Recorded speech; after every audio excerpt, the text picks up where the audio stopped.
हिंदू धर्म से जुड़े पौराणिक इतिहास पर नज़र डालें तो कई ऐसी घटनाएं व कहानियां सुनने को मिल जाएंगी जिनसे अभी तक आमजन वाकिफ नहीं है। विस्तृत इतिहास होने की वजह से कुछ घटनाएं छूट जाती हैं तो कुछ नज़रअंदाज कर दी जाती है। इन्हीं कहानियों में से एक है सृष्टि के रचयिता ब्रह्मा का अपनी ही बेटी के साथ विवाह करने की घटना। यह बात तो हम सभी जानते हैं कि त्रिदेव के हाथों में ही इस सृष्टि की बागडोर समाहित है। ब्रह्मा के पास सृष्टि की रचना का दायित्व है तो विष्णु के पास संरक्षण का। वही देवों के देव कहे जाने वाले महादेव शिव को विनाश का जिम्मा सौंपा गया है। क्या आपको मालूम है कि सृष्टि के रचयिता कहे जाने वाले ब्रह्मा जी के मन में अपनी ही बेटी के प्रति यौन लालसा उत्पन्न हुई थी, जिसके बाद उनकी बेटी सरस्वती को अपने पिता के मंसूबों के बारे में पता चल गया और वो ब्रह्मा जी से छिपने के लिए संपूर्ण ब्रह्मांड में छिपने लगी। लेकिन आखिर में उन्हें ब्रह्मा जी से शादी करनी पड़ी। मगर सवाल यह है कि सृष्टि के रचयिता के अंदर अपनी ही पुत्री के प्रति ऐसी लालसा क्यों जागी। जैसे कि आप सभी को मालूम होगा कि इस सृष्टि की बागडोर त्रिदेव के हाथों में है।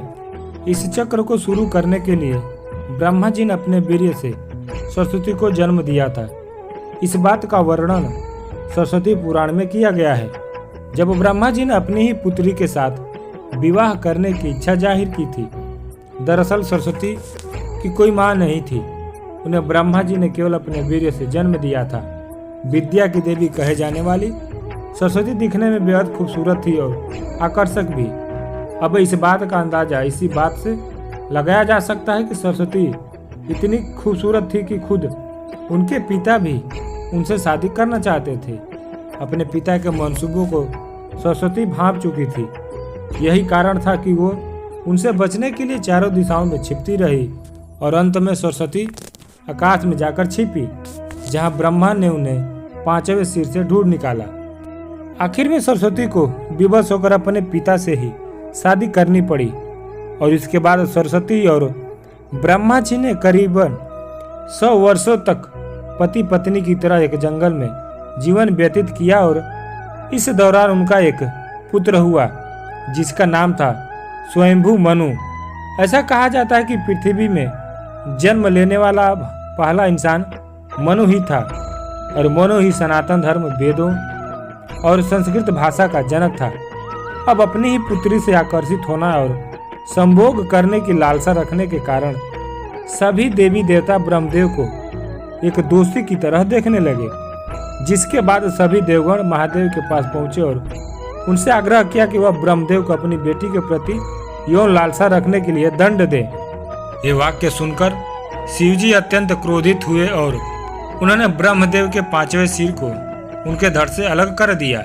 इस बात का जिक्र शिव पुराण में भी किया गया है कि ब्रह्मा जी के पहले 5 सिर हुआ करते थे, लेकिन पांचवें सिर को शिवजी द्वारा उनके धड़ से अलग कर दिया गया था। भगवान शिव द्वारा ब्रह्मदेव का 5वां सिर ही इसलिए काट दिया गया क्योंकि 5वें सिर से ब्रह्मदेव ने अपनी ही पुत्री सरस्वती से संभोग करने के लिए कहा था, जिसके बाद क्रोधित होकर सरस्वती ने ब्रह्मा जी से कहा कि आपका यह मुख सदैव अपवित्र बातें करता है और यही वजह है कि आपकी सोच भी विपरीत हो जाती है। भगवान शिव द्वारा ब्रह्मदेव के 5वें सिर को काटने के पीछे एक और कहानी काफी प्रचलित है। इसके मुताबिक एक बार भगवान शिव माता पार्वती को ढूंढते हुए ब्रह्मा जी के पास पहुंचे। अब जैसे भगवान शिव वहां पहुंचे, ब्रह्मा जी के सभी मुखों ने भगवान शिव का अभिवादन किया, लेकिन ब्रह्मा जी के 5वें मुख ने भगवान का अभिवादन नहीं किया और अमंगल आवाजें निकालना शुरू कर दिया। ऐसे में भगवान शिव ने क्रोध में आकर ब्रह्मदेव का वो 5वां सिर ही उनके धड़ से अलग कर दिया।